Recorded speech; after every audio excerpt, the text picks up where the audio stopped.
Hi friends, कल मेरा RRBPO का एग्ज़ाम है। पहली शिफ्ट में मेरा एग्ज़ाम है। अभी मैंने 5 अगस्त को जो अभी पेपर हुआ है उसकी पहली शिफ्ट का अटेम्प्ट किया है टेक्स्ट बुक का, और मेरे नंबर ज़्यादा अच्छे नहीं आए हुए हैं। 51 नंबर ही आए हुए, 61 मैंने अटेम्प्ट किए थे। मैंने टेक्स्ट बुक से अटेम्प्ट किया। आज का जो भी शिफ्ट 1 का हुआ है उसके अकॉर्डिंग और शिफ्ट 1 कंपैरेटिवली इजी आई हुई थी। इसमें मेरे मार्क्स बहुत ज़्यादा तो अच्छे नहीं हैं, बट मेरी मिस्टेक इसमें 1-2 थी, बहुत सिली मिस्टेक्स थी जो मुझको यहाँ पे रियलाइज़ हुई। ये मेरा अटेम्प्ट था, मैंने इस तरीके से कुछ अटेम्प्ट किया। मैं पहले मैथ्स अटेम्प्ट करती हूँ, उसके बाद रीजनिंग अटेम्प्ट करती हूँ। सो ये मेरे मैथ्स के थे। यहाँ से मैंने रीजनिंग अटेम्प्ट किया। अगेन रीजनिंग में मैंने पहले मार्क कर लिया था कौन कौन से क्वेश्चन हैं, और फिर उसके बाद मैंने किया। जैसे मैंने यहाँ पे ये वाला क्वेश्चन छोड़ दिया था क्योंकि इसमें नॉर्थ साउथ दोनों देख रहे थे, तो मुझे लगा टाइम कंज्यूमिंग है।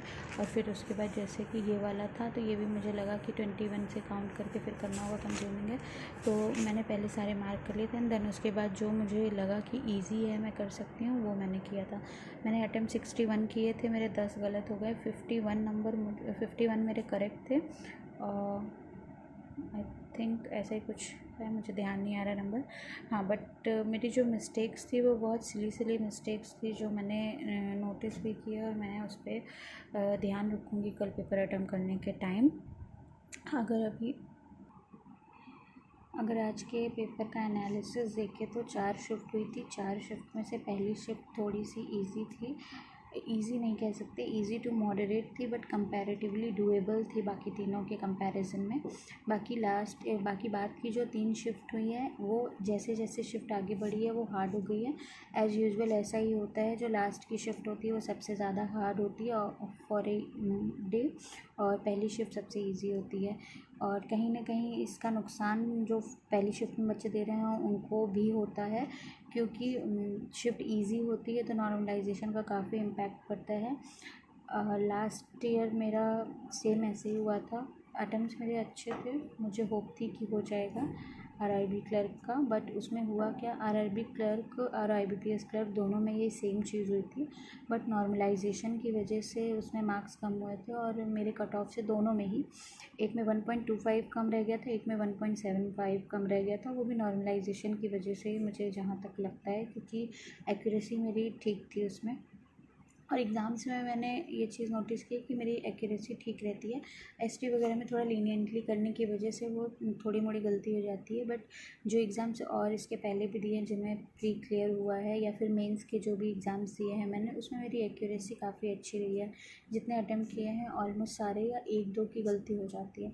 सो बात कर लेते हैं आज के पेपर की। तो आज का पेपर का जो लेवल था वो लास्ट ईयर से लोग बता रहे हैं कि मुश्किल है, मतलब डिफ़िकल्टी लेवल बढ़ा है इस बार का। और लास्ट ईयर मेरा कट ऑफ नहीं क्लियर हुआ था RRBPO का। IBPS PO का क्लियर हुआ था, एग्जैक्टली उतने ही थे जितना कट ऑफ था।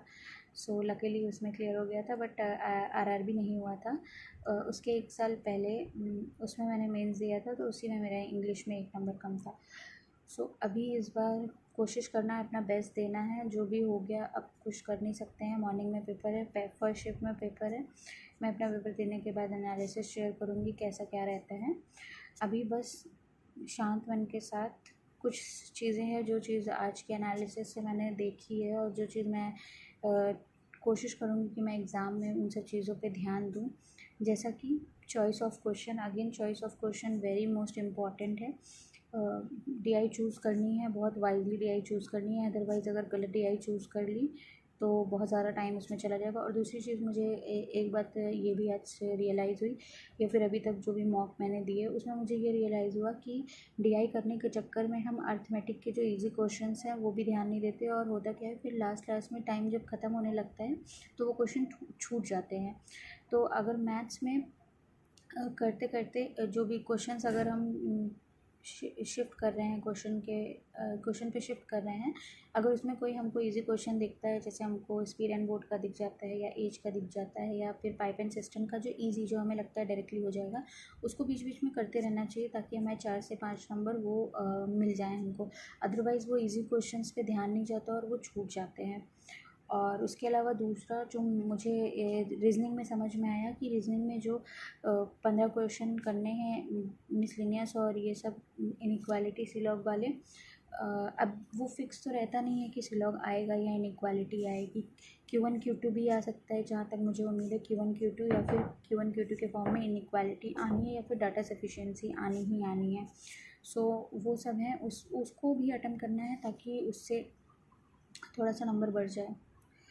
अब इसके बाद रीजनिंग में एक चीज़ ये ध्यान रखना है कि रीजनिंग में पज़ल ऐसी सिटिंग और पज़ल अगर आई हुई है तो पज़ल जिनमें 2 से ज़्यादा वेरिएबल हैं उनको लास्ट के लिए छोड़ दें, और सिटिंग में भी जो इनवर्ड आउटवर्ड दोनों हैं या फिर 2 में हैं तो उसको कोशिश करें लास्ट में करने की। जो इजी पज़ल होती है या इजी, जैसे इजी पज़ल 1 वेरिएबल 2 वेरिएबल वाली है, फ्लोर पे बैठाने वाली है, वो आप अप्रोच कर सकते हैं।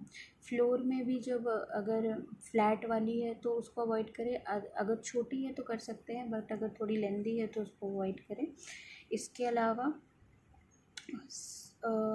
पज़ल को पहले अप्रोच करें और सिटिंग को बाद में अप्रोच करें।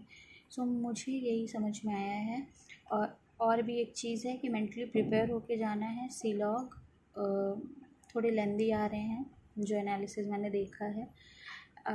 उसके अलावा क्वाड्रेटिक के नंबर्स काफ़ी बड़े बड़े आ रहे हैं, ऐसा मुझे पता चला है।